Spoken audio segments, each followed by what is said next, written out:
Considered one of the fastest piston-engined fighters of World War II, the Te-152 exceeded 750 km/h at high altitudes.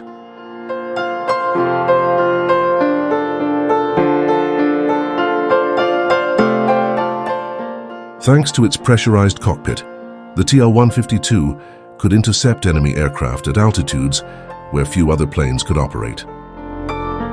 It was one of the best high-altitude interceptors of its time.